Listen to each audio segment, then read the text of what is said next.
Lorient, c'est ta ville, on est d'accord? Non, c'est pas ma ville, puisque j'habite à Pont-Scorff, mais le pays de Lorient, c'est mon pays. C'est la ville dans laquelle je suis revenue, après être partie quelques années. C'est une diversité de paysages, c'est la terre, la mer. C'est le Blavet, c'est la Laïta. C'est un pays d'aventuriers, de marins, de militaires. C'est mon port d'attache. Complète la phrase, avant d'arriver à la jeune chambre, j'étais. J'étais déjà moi-même, en peut-être un petit peu moins concernée par les problèmes de mon territoire. J'étais à la recherche d'un réseau et à la recherche d'un nouveau groupe de personnes pour passer des bons moments.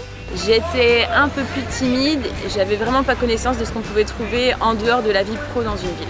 J'étais pleine d'énergie et je ne savais pas quoi en faire. J'étais pas du tout engagé dans le secteur associatif et justement c'est ce que je recherchais. Qui nous partage un souvenir sympa ou insolite à la jeune chambre. Le stage où il fallait prendre la parole en public, vachement formateur. Ma première assemblée générale à la jeune chambre, à bord d'un bateau pour faire le tour de la rade de Lorient. Ça m'a donné vraiment envie de revenir.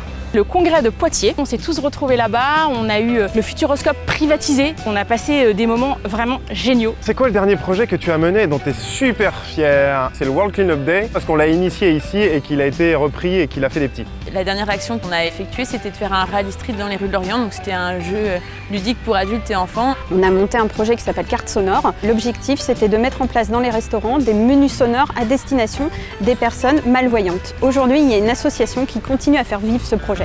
Un génie t'offre deux vœux, un pour toi et un pour le pays de Lorient. Ouais, là c'est le moment où tu as envie de faire Mère Teresa et dire la paix dans le monde, quoi. Eh bien, je voudrais revenir 10 ans en arrière, pour plein de raisons, et notamment pour rester plus longtemps à la JCE, par exemple. Et un pour le pays de Lorient, j'aimerais que tout le monde circule en vélo. Et ça t'apporte quoi en fait d'être à la jeune chambre? Ça m'apporte ce que j'étais venue y chercher, c'est-à-dire changer un peu de mon quotidien. Ça m'apporte des rencontres, j'ai rencontré des amis à la JCE. Eh bien, je me sens utile, déjà. J'ai appris la gestion d'équipe, la gestion du temps, la prise de recul.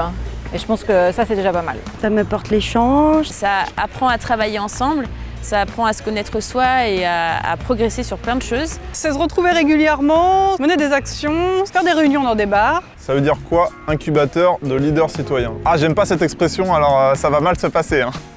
Incubateur, ça veut dire une structure qui nous accueille pour nous donner des méthodes et faire émerger les idées qu'on a tous. Si tu as envie de t'engager localement, de passer des moments conviviaux, eh bien n'hésite pas, viens.